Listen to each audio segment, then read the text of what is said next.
E hoje, além de um cenário novo, viu, Bruno? Tudo bem, Bruno Soler? Tudo ótimo. A gente está muito chique hoje com o nosso cenário novo, a nossa canequinha. A gente também tem uma enquete do dia, então a gente convida você que está assistindo o programa a se manifestar no nosso canal do YouTube. Tem ali uma enquetezinha para você responder. A nossa pergunta é: você vai levar em consideração a idade do candidato para a presidência? Sim, não ou não pensei sobre a idade de cada candidato? Para quem quiser avaliar agora, o Renan Santos tem 42 anos, Flávio Bolsonaro, 44, Ronaldo Caiado, 76 anos e o Lula, 80 anos. Esse é um dos fatos que estão pautando aí o debate eleitoral, por isso que a gente quer ouvir você aí de casa sobre esse assunto.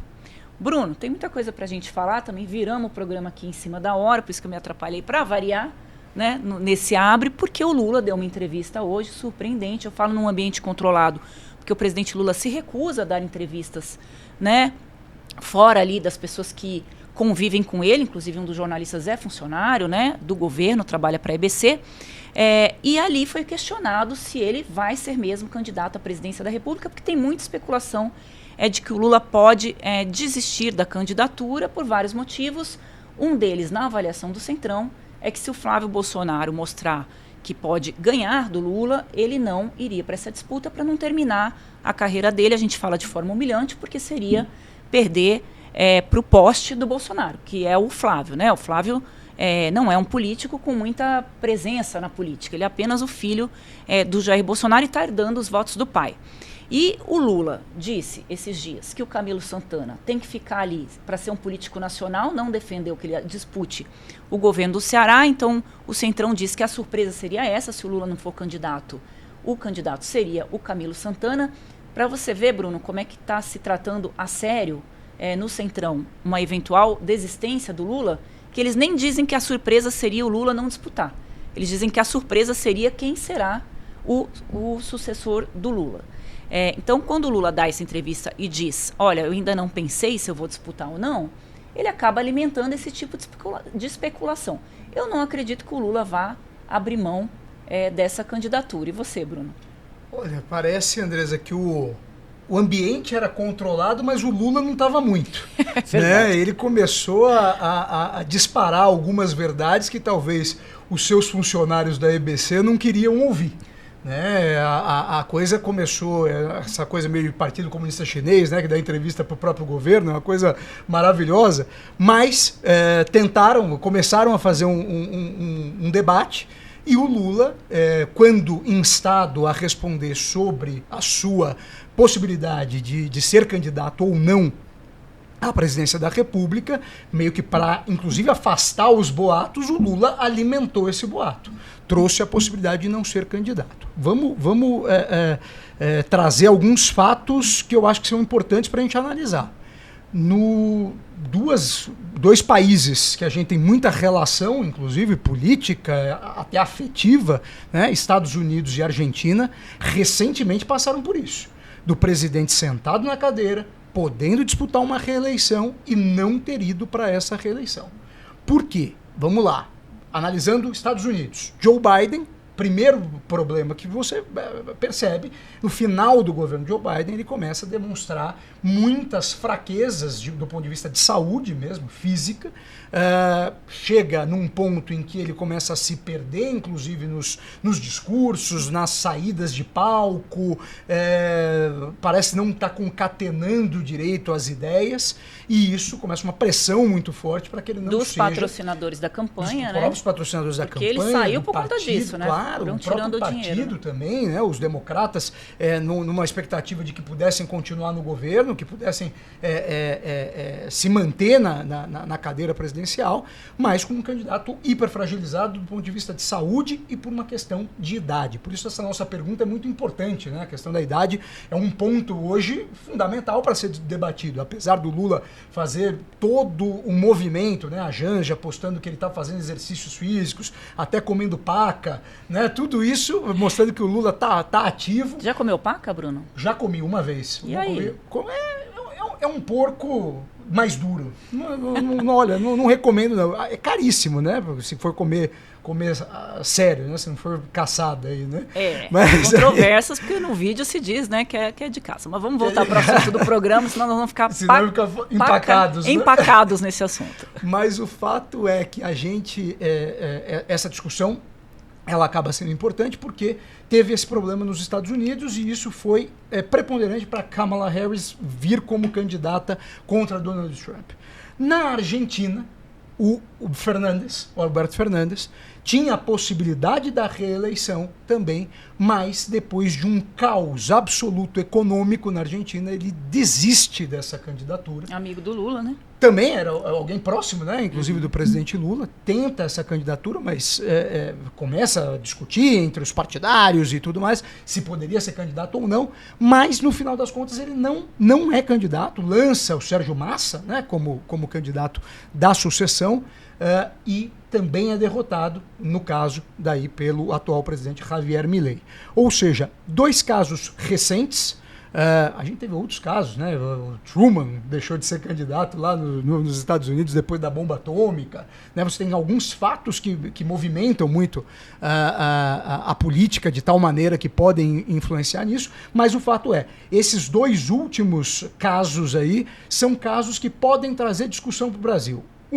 Pela questão da idade, será que o Lula está realmente apto a ir para um outro mandato? Tem gente que questiona, ficaram brincando com o negócio dele fazer o aviãozinho, será que o Lula está realmente nas suas faculdades mentais 100%? Ele está pronto para o desafio de mais 4 anos de presidência da República, que é muito desgastante, né? Só a gente vê como que eles acabam os mandatos dos presidentes, ou a questão econômica, o problema de não conseguir dar as entregas que as pessoas estão precisando, que as pessoas exigem, pode impactar também nessa escolha, que foi o que aconteceu com o Alberto Fernandes. E só para arrematar esse assunto, é muito interessante que o enredo é muito parecido.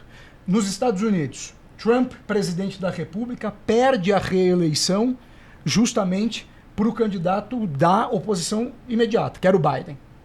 E ele retorna depois de 4 anos de Biden. Na Argentina, o Maurício Macri era o presidente da República, perde a eleição, perde a reeleição, vem a esquerda argentina, o peronismo de esquerda argentino, com o Fernandes fica 4 anos, não consegue dar jeito, e a direita volta a dominar a Argentina.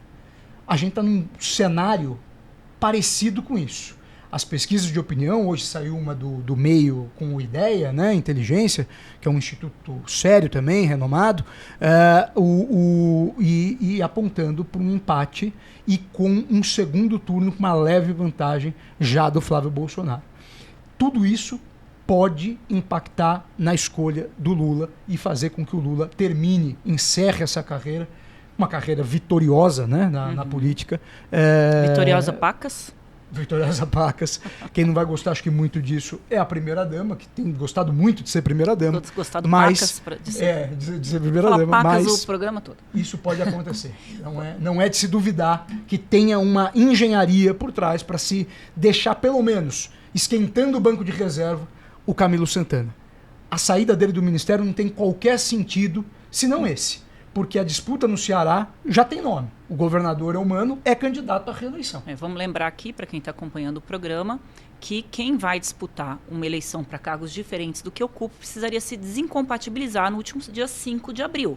E o Camilo se desincompatibilizou mesmo não sendo candidato. Então, o Lula dando essa declaração, empoderando o Camilo, e hoje confundindo todo mundo, dizendo que ainda não decidiu se será candidato ou não, acaba alimentando as especulações, principalmente na Faria Lima, né, que aposta muito numa candidatura que ganhe de oposição ao presidente Lula, porque eles avaliam que um segundo mandato do Lula seria um governo muito gastador, quando, é claro, para o sistema financeiro, para o mercado, eles preferem que se feche aí a torneira. Então, essas especulações vão dar muito trabalho agora, né? Porque quando a gente revelou aqui na minha coluna que o Centrão estava apostando que o Lula poderia desistir da eleição, houve um corre-corre, Bruno, do governo para desmentir essa informação, né? O ministro do marketing do Lula o Sidônio e o líder do governo no Senado, o Jacques Wagner, deram entrevistas dizendo que a chance era zero,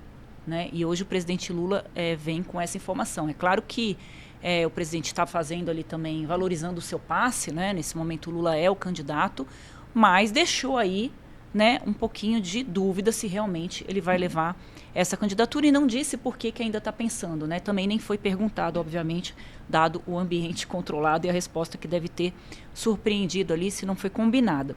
Bruno, ele fala também na entrevista, meia mussarela, meia calabresa, não vou ser, mas eu acho que o PT precisa construir um arco de alianças para essa candidatura. E aí vem um outro ponto crítico da esquerda. Não tem mais muitos partidos que possam fazer um arco importante de alianças para uma candidatura presidencial. Eu estava fazendo uma lista aqui, porque tem uns que estão tão desaparecidos que eu precisei lembrar e puxar na memória, pegar cola para falar.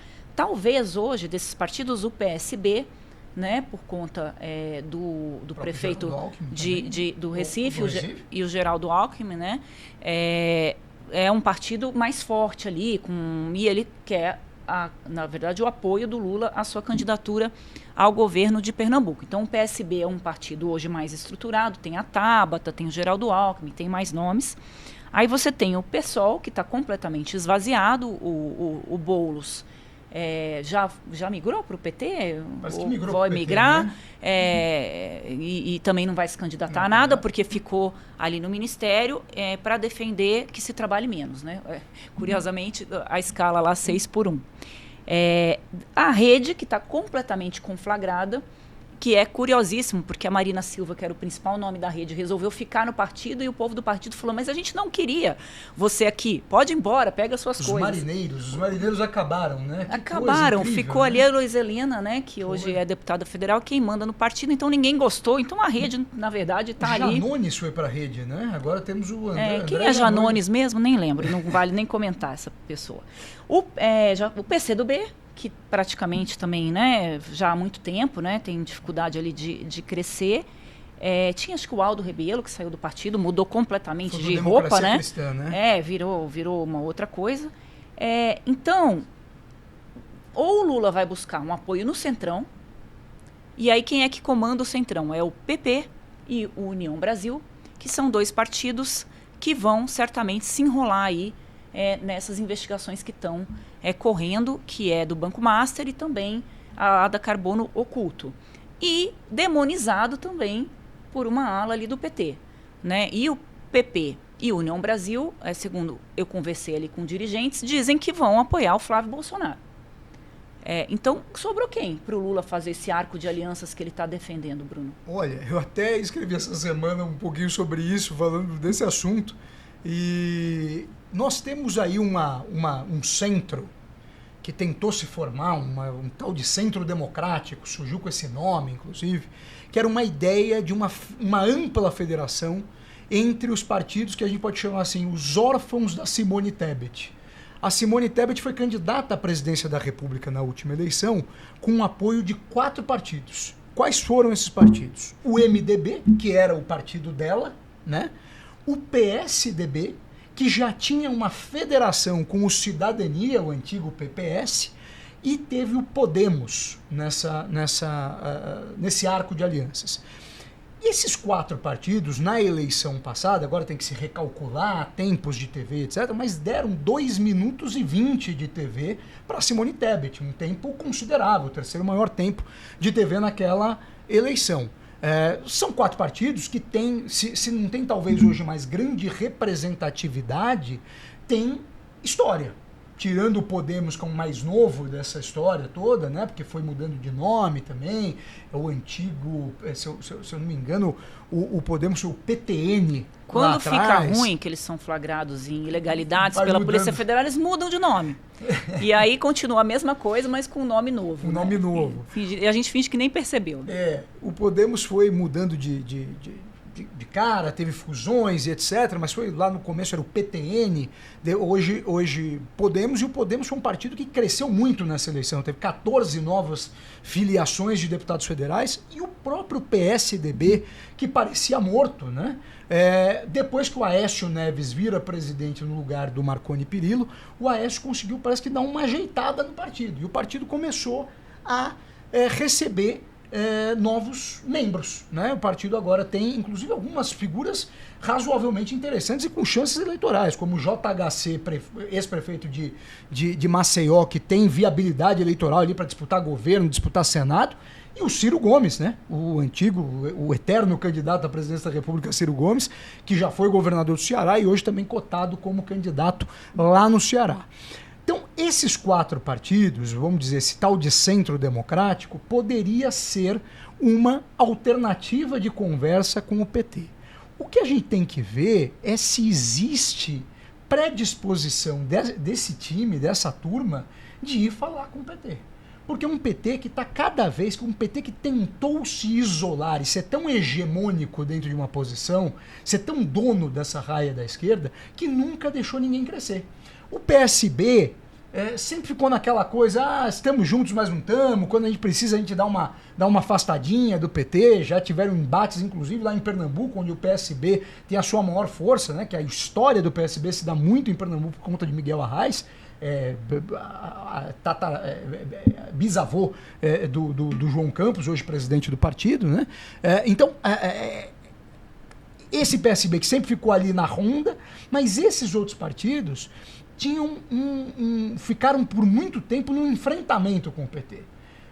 Agora, por exemplo, um Marconi Perillo, para ser viável em Goiás, talvez precise do PT. Vai ser surpreendente, né? Porque o Marconi Perillo estava ali uma personagem central no escândalo do Mensalão, né? Exatamente. Foi ali amaldiçoado ali pelos petistas, porque disse que o Lula... Foi ele que disse que o Lula teria chorado quando ele contou do Mensalão para o Lula, e o Lula teria chorado, então foi ali um momento que ele ficou amaldiçoado mesmo pela turma, pelo PT. né? Bruno, claro. Foi surpreendente, né, o Lula falar desse arco de aliança,